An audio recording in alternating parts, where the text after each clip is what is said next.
Viber တွေဖောက်တဲ့အချိန်မှာကုတ်မကြောက်ဆိုရင်ဘယ်လိုလုပ်ကြမလဲအခုနောက်ပိုင်းမှာ Viber တွေဖောက်ရင် verification code တွေမချပေးရများပါတယ်အဲ့လိုအနေထားတွေမှာကျွန်တော်တို့ဘယ်လိုဖြည့်ရှင်းလို့ရလဲဆိုတော့ကိုကျွန်တော်ဒီနေ့ပြပြပေးသွားမှာဖြစ်ပါတယ်ဒါဆိုရင်ကျွန်တော်တို့အတူတူလိုက်လို့ကြည့်လိုက်ပထမဦးဆုံးကျွန်တော်တို့ Chrome browser တွေကိုအရင်ဆုံးဝင်လိုက်ပါမယ်ဆိုတော့ကျွန်တော်တို့ဒီမှာ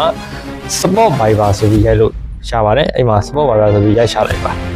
ရိုက်ရှာပြီးပြီဆိုရင်အဲ့အပေါ်ဆုံးမှာတွေ့ပါလိမ့်မယ်အဲ့ပေါ်ဆုံးတွေ့ရတဲ့ဟာလေးကိုကျွန်တော်ထည့်လိုက်မယ်နှိပ်ပြီးဆိုတော့ဒီအောက်အပေါ်သားလေးကိုဆက်တင်အောင်ဒီမှာ contact us ဆိုတာရှိတယ် contact us ဆိုကျွန်တော်နှိပ်လိုက်နှိပ်ပြီးဆိုရင်ကျွန်တော်ဒီမှာကျွန်တော်တို့ဒါဖြည့်ရမယ့် form ကြာလာပြီပေါ့ဗျာ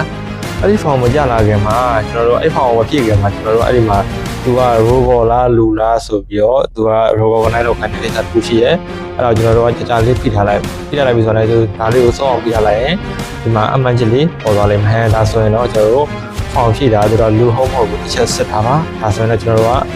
ဖြည့်ပါတော့မယ်ခင်ဗျာဖြည့်ပါတော့မယ်ခင်ဗျာဆိုတော့ကျွန်တော်ဒီမှာ UR email address မှာကျွန်တော်တို့ရဲ့ Gmail လက်ရှိသုံးနေတဲ့ Gmail ထည့်ပေးရပါမယ်ဖုန်းထဲမှာထည့်ပေးထားတဲ့ဖုန်းထဲမှာကျွန်တော်တို့လက်ရှိသုံးနေတဲ့ Gmail ထည့်ပေးရပါမယ်ဒါကျွန်တော်ရဲ့ Gmail ပါ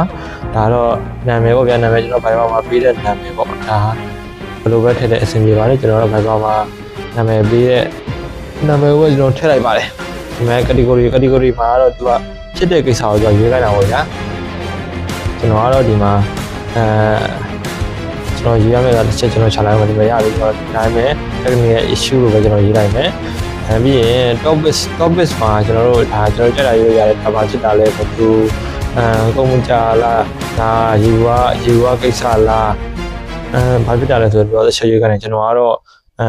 message ပဲရွေးလိုက်မယ် message issue ပဲရွေးလိုက်မယ် call issue ရွေးလိုက်ရကျွန်တော်တို့ message issue ပဲရွေးပြလိုက်မယ်ဒါဆိုတော့ရပြီအဲ့ဒီဒီမှာ country ရွေးကနေတော့နိုင်ငံရေးခိုင်းတာဆိုရင်ကျွန်တော်တို့ကမြန်မာနိုင်ငံကိုရွေးမှာဖြစ်ပါတယ်မြန်မာနိုင်ငံမှာဖောက်တာဖြစ်တဲ့အတွက်မြန်မာနိုင်ငံဖောက်မှန်တဲ့ဖောက်တာဖြစ်တဲ့အတွက်မြန်မာ region ကိုရွေးရမှာပါဒါဆိုတော့ဒီမှာကြာလာပြီဒါကတော့ကျွန်တော်တို့ Viber ဖောက်မဲ့ဖုန်းနံပါတ်ထည့်ပေးရမှာပါချီက959ရေးထားတာဖြစ်တဲ့အတွက်959ရေးထားပြီးတော့ကျွန်တော်နောက်ကနေ6နဲ့စပြီးရမှာပါဒါပေမဲ့ဒါတော့ကျွန်တော်ရဲ့ဖုန်းနံပါတ်ပါ subject မှာတော့ကျွန်တော်တို့ကအဓိကဘာဖြစ်တာလဲဆိုတော့ဖော်ပြခြင်းတဲ့အတွက်ကျွန်တော်ကတော့ကိုယ်မရောက်လာတဲ့အကြောင်းကိုပဲအင်္ဂလိပ်လိုလေးပဲကျွန်တော်အဆင်ပြေလိုလေးပဲရေးလိုက်ပါတယ်ဒါမျိုးလိုလည်းအဆင်ပြေလိုရေးလို့ရပါတယ်ကျွန်တော်ဒါရေးမှဆိုလည်းရေးလို့ရပါတယ်ဒါကတော့အဆင်ပြေလိုရေးပါကျွန်တော်တော့ကိုယ်မရတဲ့အဲ့ဒါမလို့ဒါ .c ကိုပဲရေးပေးလိုက်ပါတယ်ဒီမှာကတော့ description မှာတော့ကျွန်တော်တို့အသေးစိတ်ရေးပြအောင်ဗျာကျွန်တော်တို့ဘာဖြစ်လို့ Viber ဖောက်မရဘူးလဲဆိုတဲ့ကိစ္စကိုကျွန်တော်တို့ဒီမှာအသေးစိတ်ရေးပြရမှာဖြစ်ပါတယ်ကျွန်တော်ကတော့ဒါကျွန်တော်စာစီပြီးတော့